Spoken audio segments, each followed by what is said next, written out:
प्रभु,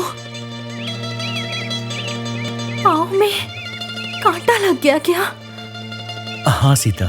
स्वामी, धीरज रखो, शांत रहो। भैया, मैं निकाल देता हूँ।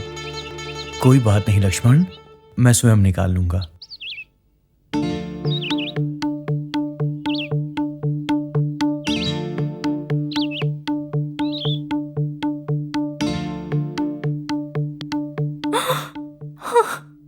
ओह भैया,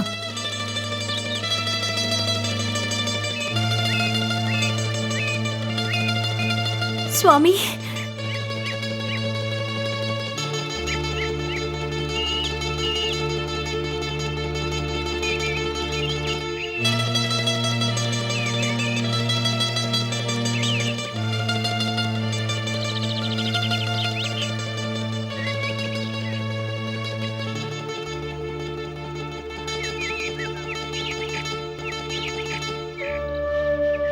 विष वाला कांटा है।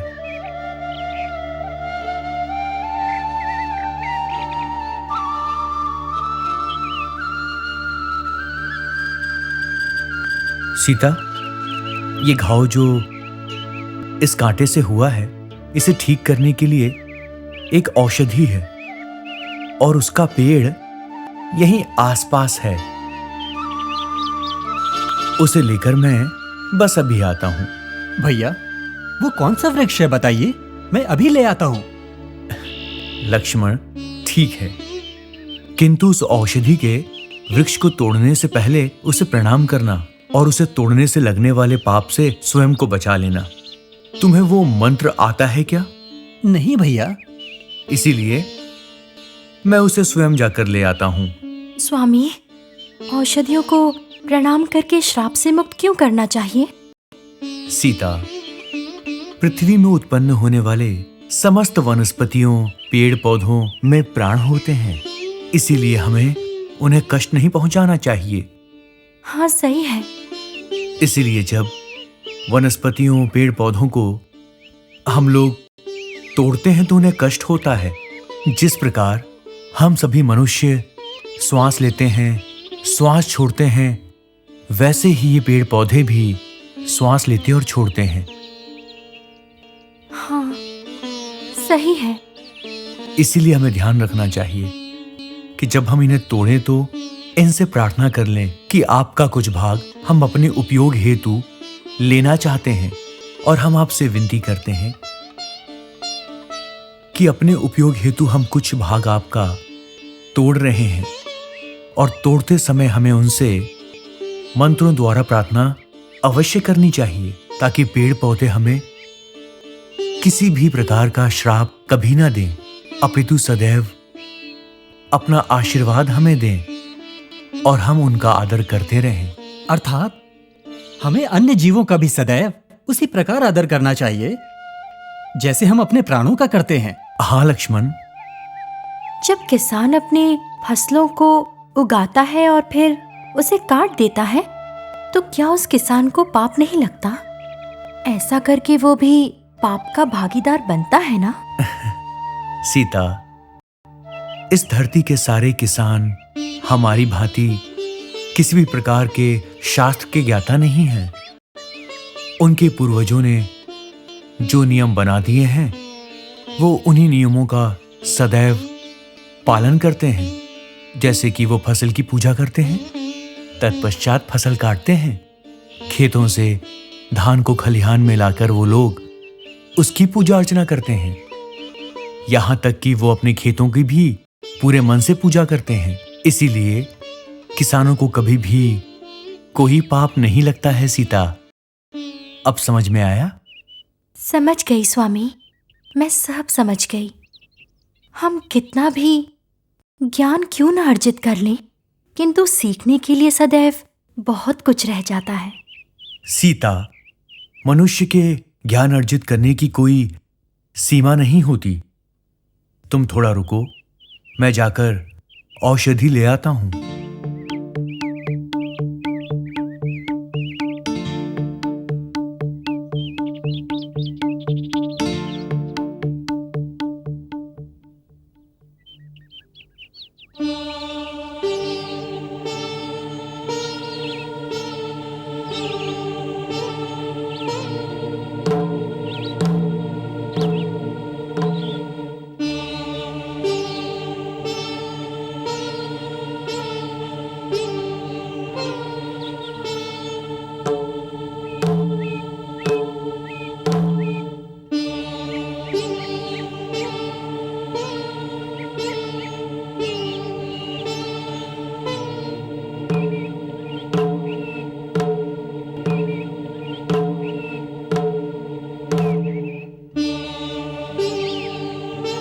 भ्राता लक्ष्मण, तनिक तुम्हारे भ्राता को तो देखो, कैसे दूसरों का ध्यान रखते हैं। ये सत्य है, किंतु अपना विचार नहीं करते, दूसरों की चिंता में ही व्यथित रहते हैं। सत्य कहूँ माता, ये भी कोई उचित कार्य नहीं है। लक्ष्मण, तुम ये क्या कह रहे हो? हाँ, मैं सत्य कह रहा हूँ माता। प्रजा की इतनी चिंता करने के बाद भी पिता की आज्ञा हेतु वन चले आए, वापस बुलाने आए भरत को देश सौंप दिया, और इतना ही नहीं, अपने खड़ाऊ भी दे दिए, और अब वन में पत्थर और कांटों पर चल रहे हैं। उनके कोमल चरणों को इतना कष्ट क्यों? अयोध्या पर राज करने वाले को इतना अधिक कष्ट क्यों? अयोध्या पर राज करने वाले को ये कैसा वनवास? बताइए भाभी, आप ही बताइए। मेरी तो ये समझ से परे है माता। सच में अयोध्या का चक्रवर्ती राजा घास फूस से जीवन का निर्वाह कर रहा है, ये कैसा न्याय? आप ही बताइए माता। लक्ष्मण, तुम तो अपने भाई के गुणों को जानते हो ना। वे कदापि किसी को ना नहीं कह सकते। किसी के मांगने से पूर्व ही वे उसे सब दे देते हैं। ऐसे में भ्राता भरत के विनती करके मांगने पर वे अपने पादुकाएं उन्हें कैसे ना देते? तुम स्वयं ही सोचो। अच्छा, जो हुआ सो हुआ। आगे से हम उनका ध्यान रखने का प्रयत्न करेंगे। तुम शांत रहो। इन दोनों को मेरी कितनी चिंता है, मुझे इसका ध्यान रखना होगा। समय आने पर ये स्वयं जान जाएंगे कि मैंने भरत को चरण पादुका क्यों दी है, और समय से पूर्व किसी भी बात को समझाने से कोई अर्थ नहीं है। इसीलिए समय पे मुझे सब कुछ छोड़ देना चाहिए और पूरा ध्यान अपने तप पर लगाना चाहिए।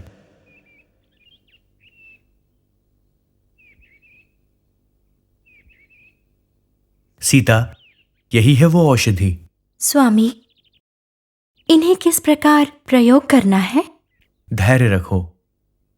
इस जड़ी बूटी के रस को पैरों में लगाना होगा, किंतु इस समय मेरे पैर बहुत गंदे हैं, इन्हें धोने की आवश्यकता है। आसपास बहते हुए निर्मल जल से पहले मैं इन्हें धोऊंगा, तत्पश्चात इस औषधि को पैर में लगाऊंगा। आओ चलते हैं।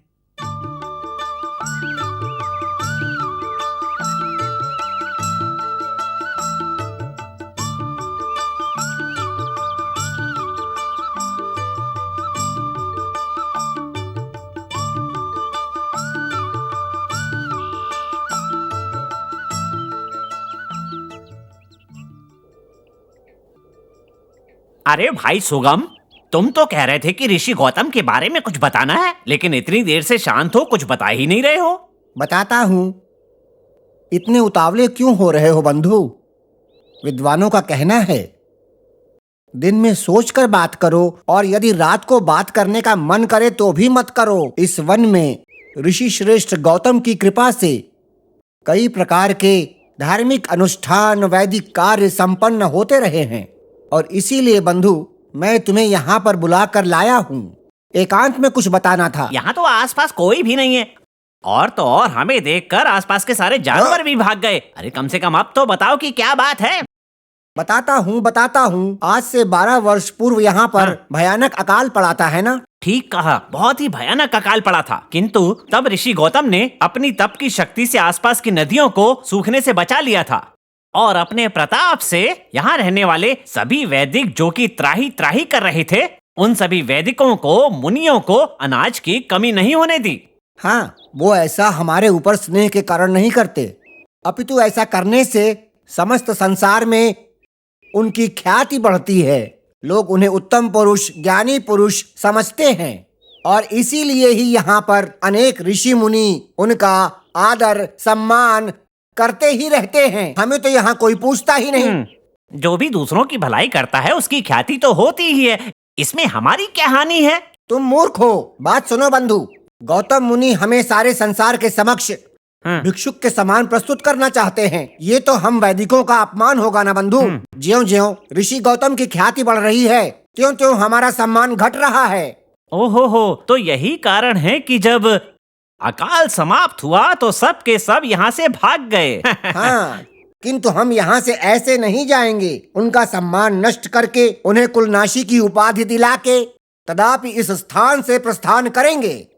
अन्न प्रदान करने वाले के लिए अनुचित विचार करना पाप नहीं है? पाप है, पर वो जो कुछ भी कर रहे हैं क्या वो उचित है? तुम ही बताओ मुझे, क्या उन्हें शोभा देता है? अब तो मैं उन्हें यहाँ से अच्छा पाठ पढ़ाने के पश्चात ही जाऊंगा। तुम क्या करने वाले हो? अच्छा षड्यंत्र रचा है, आपको मेरा साथ देना होगा। अब जब मैं आपके साथ यहाँ आ ही गया हूँ तो पीछे कैसे हटूंगा? बताइए क्या षड्यंत्र है और मुझे क्या करना है? थोड़ी प्रतीक्षा कीजिए। जय जय प्रकट हो। ब्राह्मण देव को मेरा प्रणाम स्वीकार हो। आओ जयन, आओ, प्रणाम। देखो बंधु, ये हैं जयन, बड़े मांत्रिक हैं। अपने मंत्र की शक्ति से किसी का भी रूप धारण करने वाले मायावी हैं। आपको भी प्रणाम। जयन, मैंने ऋषि गौतम के अहंकार को नष्ट करने का उपाय पूछा था, तुमने सोच लिया? जी हाँ, सोच लिया है एक षड्यंत्र के विषय में। ब्राह्मण देव इधर आए।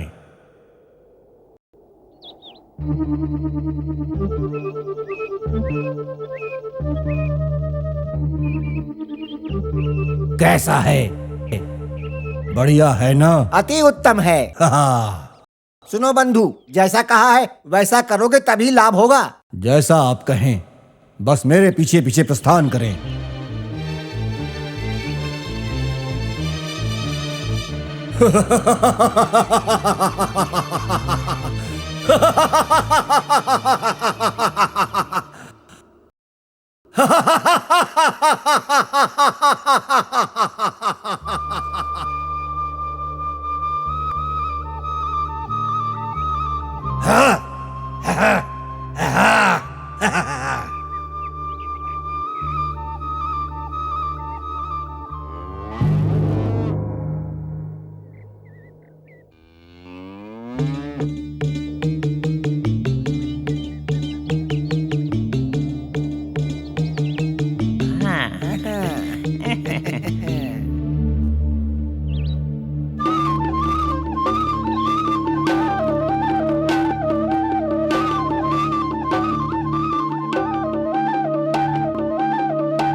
अरे, ये गाय तो मेरी ही ओर आ रही है।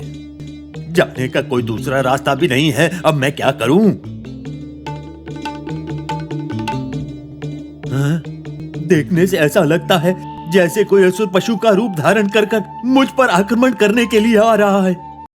मैं क्या करूं? अगर ये सच में गाय है तो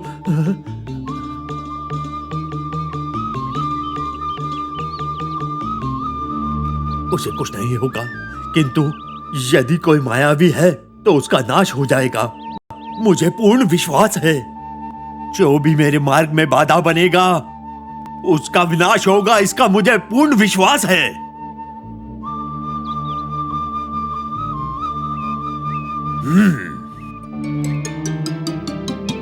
हाँ?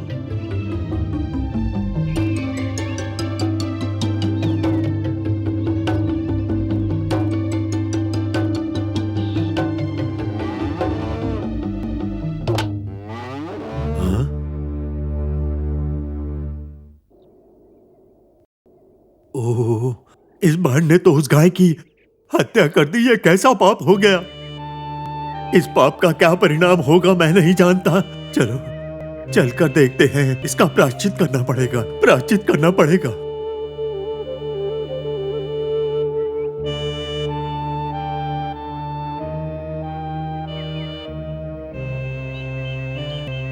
ये क्या है गौतम ऋषिवर, आपने ये क्या अनर्थ कर दिया? अरे रे रे रे, यहाँ पर एक गाय मरी पड़ी हुई है। आपके मुख पर मुझे भय और विस्मय भी दिखाई दे रहे हैं। क्यों, क्या बात है? भाई, इस गाय को अपनी ओर आते हुए देखकर मैं डर गया। मैंने घास से एक तिनके को उठाकर मंत्र शक्ति से युक्त करके कहा कि साधारण गाय हो तो कुछ ना हो, किंतु यदि कोई असुर हो तो उसका संपूर्ण रूप से पूरा नाश हो जाए। ये कह के मैंने बाण फेंका किंतु उस वाण ने तो गाय की हत्या ही कर दी, गाय की हत्या ही कर दी। उस वाण ने गाय की हत्या कर दी। मैं गौ हत्या के पाप का भागी बन गया। मैं क्या करूं, मैं क्या करूं? मुझे कुछ समझ में नहीं आ रहा। अरे अरे अरे अरे गौतम ऋषि, आपने अपने संदेह के कारण एक निर्दोष गाय की हत्या कर दी है। सच्चे वैदिकों को क्या ये शोभा देता हाँ। है? ये कितना बड़ा हाँ। पाप है। क्या आपके लिए हाँ, गौरव की हाँ। बात है? आप तो गौतम मुनि हैं, स्वयं को इतने महान ऋषि समझते हैं और ऐसे नीच कार्य करते हुए क्या आपको तनिक भी लज्जा नहीं आती? स्वयं को मुनि कहते हैं। शिव शिव, अकाल के समय में हमारी रक्षा करके विश्व में अपनी ख्याति बढ़ाई थी। आप हमसे तो कुछ और ही दिखावा करते हैं ऋषिवर।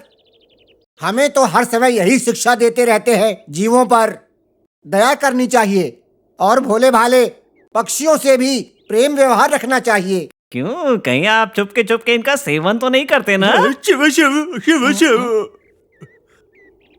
हम अभी जाकर ये बात सबको बताते हैं। आपने निर्दोष गाय की हत्या की है, इसी कारण से आपको वैदिक कुल से बाहर करवा देंगे। भाई तनिक धीरज रखिए, धीरज रखिए भाई।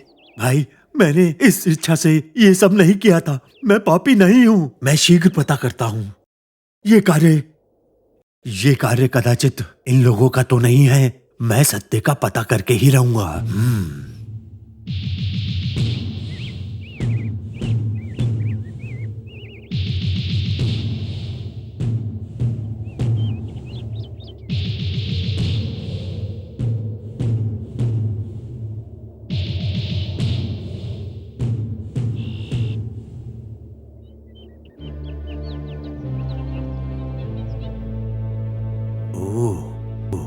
मुझसे में ईर्ष्या के कारण तुम लोगों ने मेरे सामने एक मायावी पशु को भेजकर उसकी हत्या होते ही मुझ पर गौ हत्या का पाप लगाकर तुम मुझे कलंकित करना चाहते हो। मैं तुम लोगों का विनाश कर दूंगा, विनाश कर दूंगा मैं तुम लोगों का। गौतम ऋषि, हमें क्षमा। अपनी जीवा से तुम लोग मेरा नाम मत लो। 12 वर्षों से मेरा अन्न खाकर तुम लोग मुझी को कलंकित करना चाहते थे। तुम और तुम्हारे वंश के सभी लोग सदैव दरिद्रता में रहेंगे। यह त्रेता युग और द्वापर युग के समाप्त होने के पश्चात भी कलयुग में कोई भी तुम्हारी सुध नहीं लेगा। याद रखना मेरे शब्दों को, याद रखना। तुम भूमि पर नरक के दुख भोगते रहोगे, भोगते रहोगे। अब तुम यहाँ पर क्या कर रहे हो? जाओ यहाँ से, जाओ, चले जाओ यहाँ से।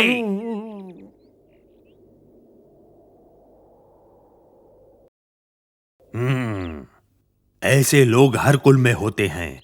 मैंने इन्हें श्राप देकर अपना तपोबल गवा दिया। मुझे अब फिर से अपने तपोबल की प्राप्ति के लिए तप करना होगा। मेरी सहायता करो राम, मुझे सद्बुद्धि प्रदान करो राम, ताकि मैं अपना तपोबल पुनः प्राप्त कर सकूं राम। राम, श्री रामचंद्र।